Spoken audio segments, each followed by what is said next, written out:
Hello, IBM 421. Welcome to Group 421's presentation of Chevrolet, 100 Years of Product Innovation. Hope you enjoy. Thanks for watching. Our case overview consists of the synopsis, themes and history, product mix, branding strategy and Ford rivalry, and international marketing challenges and recovery. So this case examines Chevrolet's history of product innovation, branding strategy, and successful product mix in connection with its relationship to parent General Motors and its rivalry with Ford. Chevrolet has a long history of success in developing and marketing cars, trucks, and SUVs that are practical, sporty, and affordable. So the themes in this case are product innovation, product mix, branding, product strategy, competition, corporate reputation, evolving technology, customer loyalty, government regulation, and international marketing. So William Durant founded Chevrolet in 1911 to compete head-on with Ford's popular Model T. Durant had formed General Motors in 1908 but was ousted from the company 3 years later. To compete against Ford's single model of vehicle, Durant realized that GM would need to create several different models. He applied this idea to his new company, Chevrolet. The brand was named after Louis Chevrolet, a top racer who was hired to design the first Chevrolet. Chevrolet's initial model cost $2,000, which was really expensive at the time, and Durant disliked this because he wanted to compete head-on against Ford on price. So the disagreement between the two resulted in Chevrolet leaving the company, but the name of the brand stuck. And in 1915, Chevrolet released a less expensive model at $490, which was the same price as the Ford Model T. The company was acquired by GM in 1918 after Durant gained controlling shares in both companies. And Chevrolet went on to become one of GM's most popular brands. Durant once again became GM's president but was ousted a final time in 1920. So with the Chevrolet brand, GM was able to give Ford a run for its money. In 1912, they sold 2,999 vehicles, which was 1% of the market share in the US. They sold over 100,000 vehicles by 2020, and they surpassed Ford in number of cars sold in 1927. 5 years later, one-third of the cars sold in America were Chevrolets. Chevrolet attempted to position its products as cutting edge, equipping its vehicles with innovative technologies over the next decades.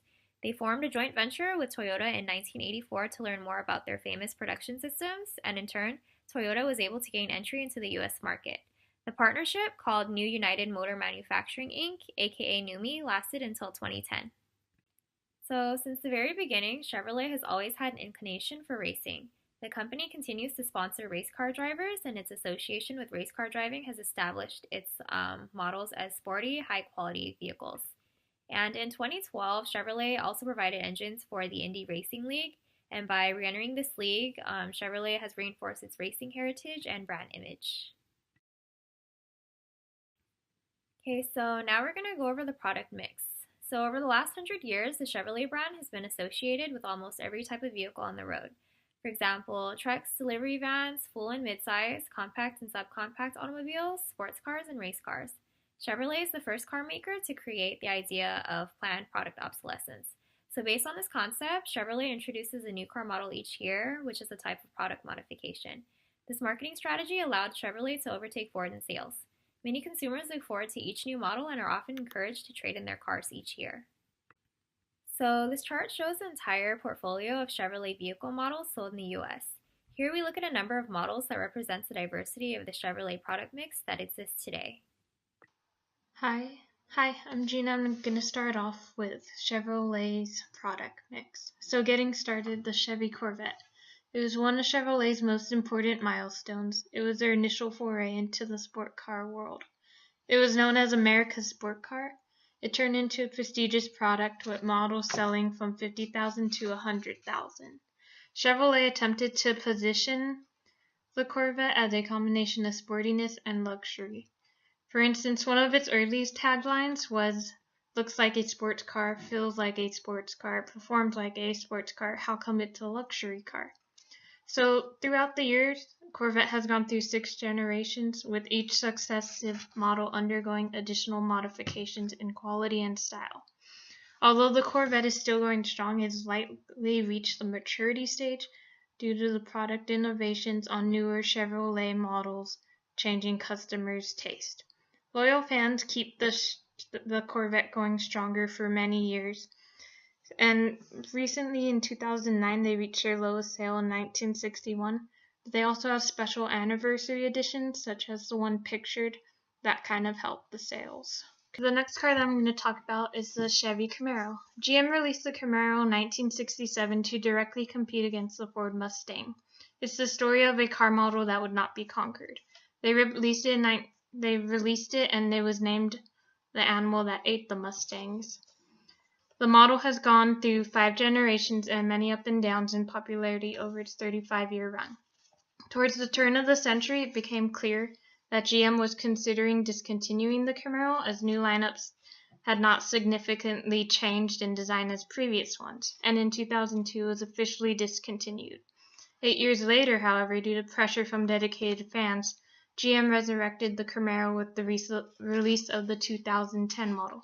It was a success and attributed to keeping the sports car industry from floundering. When the new Camaro was announced in 2009, demand was so high that GM strived to create enough supply. Enthusiasts were paying $500 to $2,500 above the sticker price. Although demand has somewhat stabilized, the Camaro still seems to be in the growth stage of the product life cycle.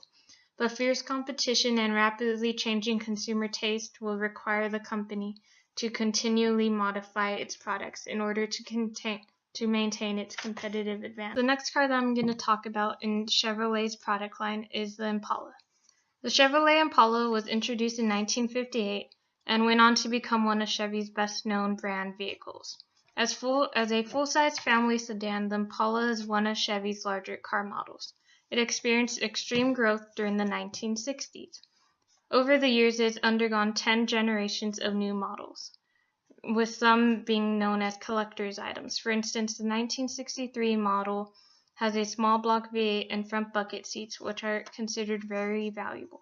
Its 1994 through 1996 models has also become collector's items because of their luxurious design and strong horsepower. The Impala began losing sales to mid-sized cars in the 1980s and continues to contend with smaller rivals to this day. In addition to a suspension problem, the Impala vehicle sold in 2007 and 2008 caused a class action lawsuit to be filed against GM. Despite these challenges, the Impala remains an industry leader in its segment. The Impala sold over 170,000 vehicles in 2010, an improvement of almost 4% from the year before. The amount of space the Impala offers and its better fuel efficiency give it a competitive advantage. One of Chevrolet's newest additions to their product line is the Chevrolet Cruze. The 2010 Chevrolet Cruze was a risk that paid off for Chevy. It was a 5-seat sedan designed to replace the unpopular Chevy Cobalt, and it jumped almost immediately from the introductory to the growth stage.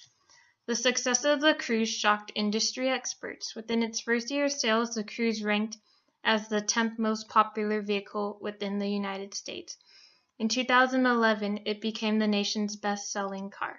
The Cruze was released as a global vehicle. It was introduced to Europe in 2009 and has since expanded to the United States, India, China, Mexico, and Russia. The sedan combines safety, technology, speed, and greater fuel efficiency, sporting 10 airbags and a 1.8-liter 4-cylinder engine. In spite of its initial success, analysts believe that the Ford Focus or Hyundai Sonata could easily surpass the Cruze. In many ways, the increasingly competitive nature of the auto industry has shortened life cycles of many product brands, whereas vehicles such as Corvette have long periods of growth. A competitive environment and increased government regulation could significantly shorten the Cruze's growth period to a small number of years. It remains to be seen whether Chevrolet will be able to maintain the Cruze's competitive advantage over long term or quickly lose it to better adopted rivals. Next up is the Chevrolet Silverado. Chevrolet's pickup trucks are even more popular than their cars. In fact, they surpassed car sales in 1989. Its most popular truck is the Silverado.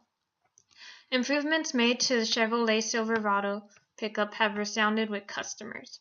Chevrolet positions its trucks as strong and durable, often using the successful ad slogan, "Like a Rock," in all its truck commercials for over a decade. The Silverado is available in 3 different types of pickup truck: light duty, heavy duty, and hybrid. Chevrolet is trying to discover the right blend between America's love for big trucks, the 2 best-selling vehicles in 2011 were trucks, and being environmentally friendly. As a result, it began manufacturing a hybrid Silverado. By making the Silverado greener, Chevrolet is not only preparing itself for tougher emissions regulations, but also appealing to the market's demand for less polluting trucks. Next up is Chevrolet's SUVs and crossover vehicles. The category of SUVs, sports utility vehicles, became a hit in the 1990s. GM created several SUV lines such as the Hummer. Under their Chevrolet brand, however, they have the Tahoe, which is targeted more towards those who need lots of space and who travel in more rugged terrain. The Tahoe has become one of the most popular SUV models since the 1990s. One of Chevrolet's oldest surviving vehicle models in the US is the Suburban. First emerging in 1936, today the Suburban appears to be in the growth stage and a favorite among families. It was nominated by Kelley Blue Book as one of the top 10 family cars for 2011. One reason why it's popular is most likely due to its safety features, which include 6 airbags and traction control. However, because SUVs require so much fuel, rising gas prices and greater concern for environment have contributed to their decline. As a result, GM discontinued its Hummer line along with several of its Chevrolet SUVs, including the Trailblazer. Although SUVs seem to be on the decline, they appear to be gaining popularity once more. In 2008, when fuel prices were high, many consumers began switching to hybrids and smaller vehicles. However, when gas prices dropped to under $4 a gallon, SUVs made a comeback with some slight modifications. And another reason why they're gaining popularity is because of the low death rate that comes along with them. Auto companies such as GM began manufacturing SUVs with better fuel efficiency, and to attract eco-conscious consumers, Chevrolet also has a hybrid Tahoe model that gets 20 miles in the city and 23 miles on the highway. The final product in Chevrolet's product mix is the Volt. It was released in 2010 and it runs on a battery but also uses gasoline once electrical charge is depleted, so it's basically a hybrid. The Volt's battery allows the vehicle to travel 35 miles on electricity, and then it could travel 37 more using gas. However, the Volt may take longer than anticipated to go from the introductory to the growth stage of the product life cycle. In fact, GM planned to sell 10,000 in 2011, but were too optimistic, and approximately only 8,000 Chevrolet Volts were sold. Many Chevrolet dealers were hesitant to sell the Volt due to its perceived lack of local demand, and such obstacles are not uncommon with new products, as both dealers and consumers need to learn more about the product before making a committed purchase. The high price tag of $4,000 also increased the risk of purchase. While current interest in the electric vehicles is high, demand may take longer to catch up due to the high level of perceived risk. They also recently had a lithium battery problem.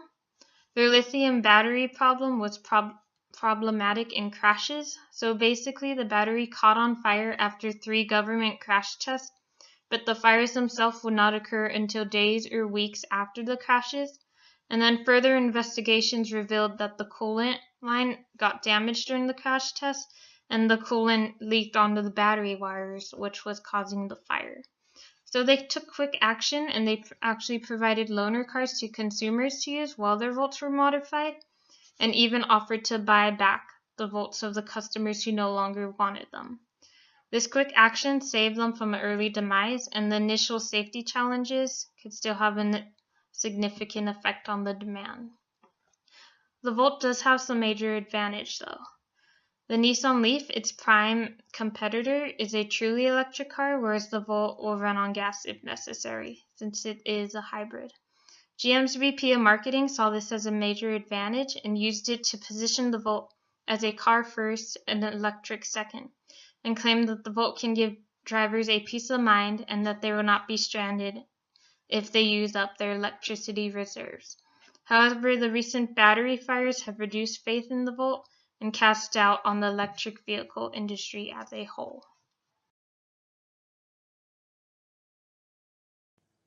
Okay, so we're going to go over Chevy's branding strategy. So a little bit about this brand. They try to market themselves as a quality vehicle with American roots. One of their popular slogans being quality at a low cost, and that is what they try to pride themselves upon. They also sponsor sporting events such as NASCAR to increase brand awareness.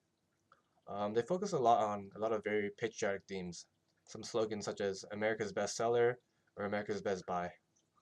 They also focus on promoting these four values. So the first one being durability, second being value, the third one being practicality, and the last one being friendliness. Okay, so we're gonna go over the brand rivalry right now. So Chevy and Ford have been rivals for a very long time. They've been rivals ever since Chevrolet was created. They're rivals because of their similar cars and similar target audience. So both brands are seen as practical and affordable, and they also target the same demographic, which is why they both choose to sponsor NASCAR. When it comes to marketing strategies, however, the brands differ. So Chevrolet tries to market itself as a part of American culture, while Ford tries to brand itself as more of an exclusive brand. Now I'm going to talk to you about Chevrolet's international marketing challenges and recovery. Chevrolet sells over 4 million vehicles in more than 140 countries and accounts for roughly 70% of all GM sales in foreign markets. While Chevrolet has tried to create a consistent brand image across the world, its products differ by market. For instance, South Africa's Chevrolet product line includes the Spark, Aveo, Lumina, Optra, Cruze, Orlando, and Sonic. And in Brazil, Chevrolet's product line has the Camaro, Captiva, Prisma, S10, Meriva, Zafira, and Astra. China is now the third largest market for Chevrolet and its largest market in the world for vehicles. Chevrolet sells a variety of vehicles in China, including the Volt, Camaro, Captiva, Aveo, Sail, and Spark. One challenge for Chevrolet relates to customization of vehicles because customization takes a lot of time, and GM managers want to increase production and decrease the customization process. Among many of the challenges Chevrolet has faced in almost a century of business, its greatest threat happened to be General Motors' bankruptcy in 2008. The company required a massive $50 billion government bailout, and although General Motors has rebounded, its reputation has taken time to recover. According to GM CEO Dan Akerson, the company failed because we failed to innovate. Chevrolet dropped Saab, Hummer, Saturn, and Pontiac from its product mix as a result of the bankruptcy. Chevrolet, however, can now put more attention to modifying their core product as a result of these drops. And by 2025, Chevrolet's goal is to have their miles per gallon increase to 54.5, which will be costly to the company in the short term, but will benefit them greatly in the long term. In the future, new Chevrolet vehicles are likely to be lighter and possess more energy-saving technologies. Such modifications are essential to ensuring that Chevrolet meets both consumer demands and regulatory demands of the government.